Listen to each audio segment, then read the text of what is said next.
Hello everyone. आज हम पढ़ेंगे क्लास 8 का चैप्टर 1 जो संबंधित है फसल उत्पादन एवं प्रबंधन से। और आज इसका कवर करेंगे हम प्रश्न उत्तर। बट प्रश्न उत्तर को आप अच्छे से तभी कंप्लीट कर पाएंगे जब आप इस चैप्टर को पढ़े रहेंगे। तो इसके लिए हमने इस चैनल पर डेडिकेटेड वीडियो बना दिया है। इसे यदि आपने अभी तक नहीं देखा है तो आप ऊपर यहाँ कॉर्नर में आई बटन पर क्लिक करके देख सकते हैं। तो आगे बढ़ने से पहले मैं आपसे बस यही कहना चाहता हूँ कि यदि अभी तक आपने इस चैनल को सब्सक्राइब नहीं किया है तो चैनल को सब्सक्राइब करके बेल आइकन को जरूर दबा लें ताकि हमारे चैनल पर अपलोड होने वाले लेटेस्ट वीडियो का नोटिफिकेशन आपको सबसे पहले मिले। तो चलिए शुरू करते हैं। आज के इस वीडियो में जो सबसे पहला प्रश्न है वो ये है कि उचित शब्द छांटकर रिक्त स्थानों की पूर्ति कीजिए। इसमें कुछ ऑप्शन दिए गए हैं जैसे तैरने, जल, फसल, पोषक, तैयारी। इन शब्दों को आप नीचे एक एक करके सभी क्वेश्चन को पढ़ते जाएंगे और उसमें इसे फिल करते जाएंगे। तो पहला क्वेश्चन है कि एक स्थान पर एक ही प्रकार के बड़ी मात्राओं में उगाए गए पौधों को क्या कहते हैं? तो फसल कहते हैं। दूसरा क्वेश्चन है कि फसल उगाने से पहले प्रथम चरण मिट्टी की खाली स्थान होती है, क्या होती है? तो ये हो जाएगा तैयारी। तीसरा क्वेश्चन है कि क्षतिग्रस्त बीज जल की सतह पर खाली स्थान लगेंगे, क्या करने लगेंगे? तो तैरने लगेंगे। चौथा क्वेश्चन है कि फसल उगाने के लिए पर्याप्त सूर्य का प्रकाश एवं मिट्टी से खाली स्थान तथा खाली स्थान आवश्यक है। तो यहाँ पे हो जाएगा जल तथा पोषक आवश्यक है। अब चलते हैं क्वेश्चन के दूसरे पैटर्न की ओर, जहाँ कहता है कॉलम ए में दिए गए शब्दों का मिलान कॉलम बी से कीजिए। यहाँ पे दिया गया है कॉलम ए और यहाँ कॉलम बी। कॉलम ए में जो ऑप्शंस दिए गए हैं, पहला खरीफ फसल, दूसरा रबी फसल, तीसरा रासायनिक उर्वरक, चौथा कार्बनिक खाद।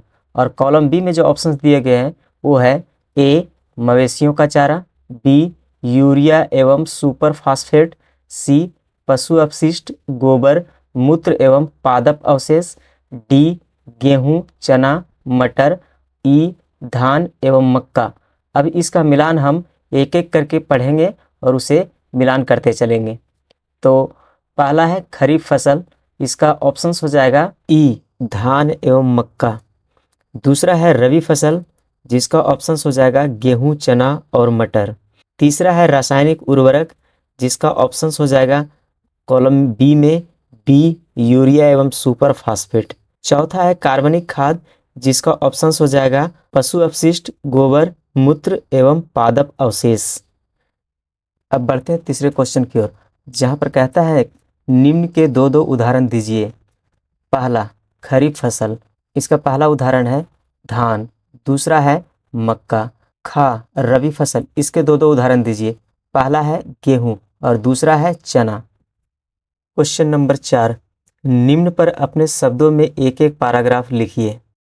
का मिट्टी तैयार करना, इसका उत्तर हो जाएगा मिट्टी तैयार करना खेती का पहला और सबसे जरूरी कदम है।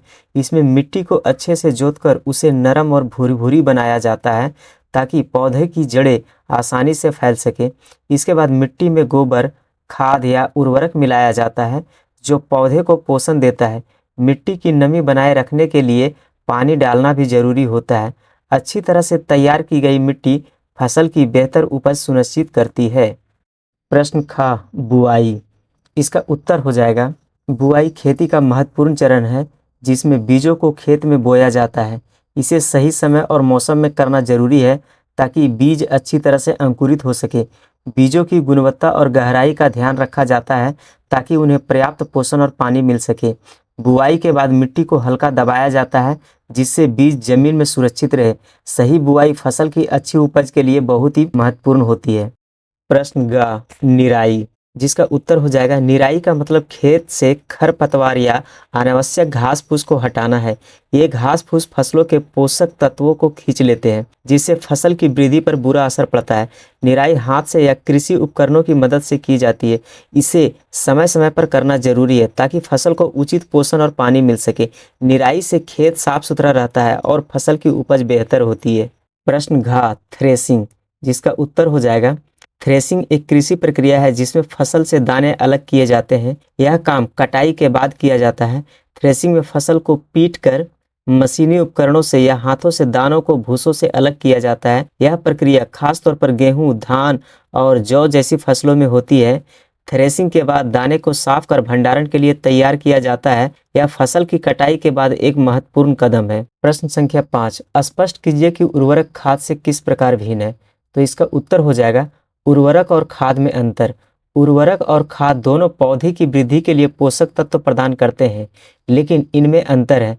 उर्वरक रासायनिक पदार्थ होते हैं जो फसलों के लिए आवश्यक प्रमुख पोषक तत्व जैसे नाइट्रोजन, फास्फोरस और पोटास प्रदान करते हैं।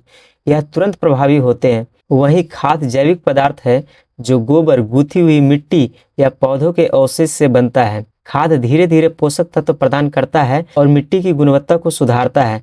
उर्वरक मुख्य रूप से पोषक तत्व बढ़ाने के लिए और खाद मिट्टी की उर्वरता बढ़ाने के लिए उपयोगी है। प्रश्न संख्या 6, सिंचाई किसे कहते हैं। जल संरक्षित करने वाली सिंचाई की 2 विधियों का वर्णन कीजिए। तो इसका उत्तर हो जाएगा सिंचाई का मतलब खेतों में पानी देना होता है ताकि फसलों को बढ़ने के लिए जरूरी नमी मिल सके। यह खास तौर पर तब किया जाता है जब प्राकृतिक वर्षा पर्याप्त नहीं होती। सिंचाई से फसलें अच्छे से बढ़ती है और उनकी उपज बढ़ती है। जल संरक्षित करने वाली सिंचाई की 2 विधियाँ। पहला, ड्रिप सिंचाई। इसमें पानी को सीधे पौधे की जड़ों तक पहुंचाया जाता है, जिससे पानी की बर्बादी कम होती है। यह विधि विशेष रूप से कम पानी वाली जगहों के लिए उपयुक्त है। दूसरा, स्प्रिंकलर सिंचाई। इस विधि में पानी को छिड़कने के लिए स्प्रिंकलर का इस्तेमाल किया जाता है, जो बारिश की तरह पानी फैलाता है। यह विधि खेत के हर हिस्से में समान पानी पहुंचाती है और जल संरक्षित करने में मदद करती है।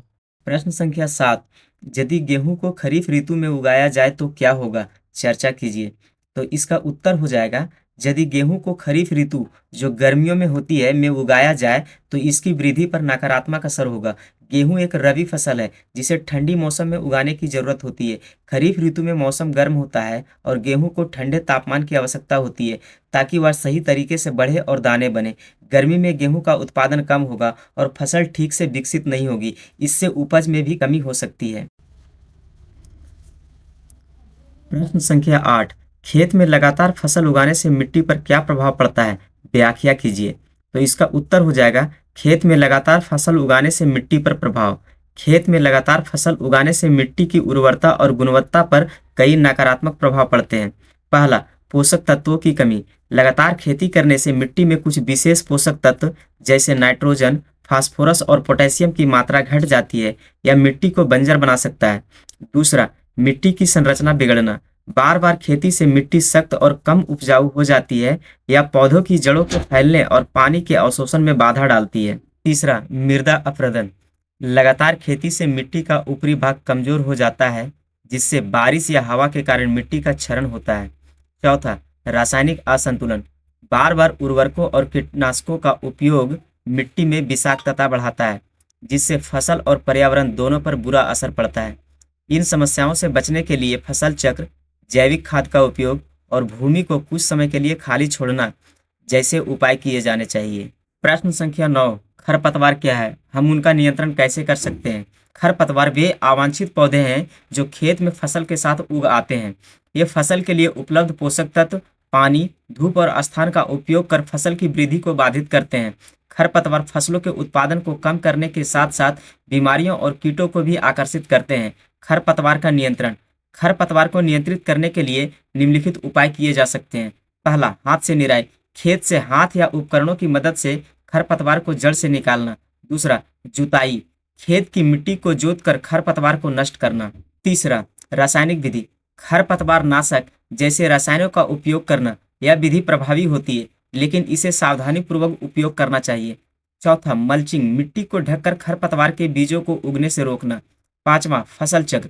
विभिन्न फसलों को बदल बदल कर उगाने से खरपतवार के विकास को रोका जा सकता है। इन तरीकों से खेत को खरपतवार से मुक्त रखकर फसल की उपज बढ़ाई जा सकती है। इसी के साथ ही इस चैप्टर का सभी प्रश्न उत्तर कंप्लीट हो जाता है और मुझे उम्मीद है कि यह वीडियो आपके लिए काफ़ी उपयोगी होगा। और इसी के साथ आज के इस वीडियो को समाप्त करते हैं और मिलते हैं नेक्स्ट वीडियो में। तब तक के लिए जय हिंद।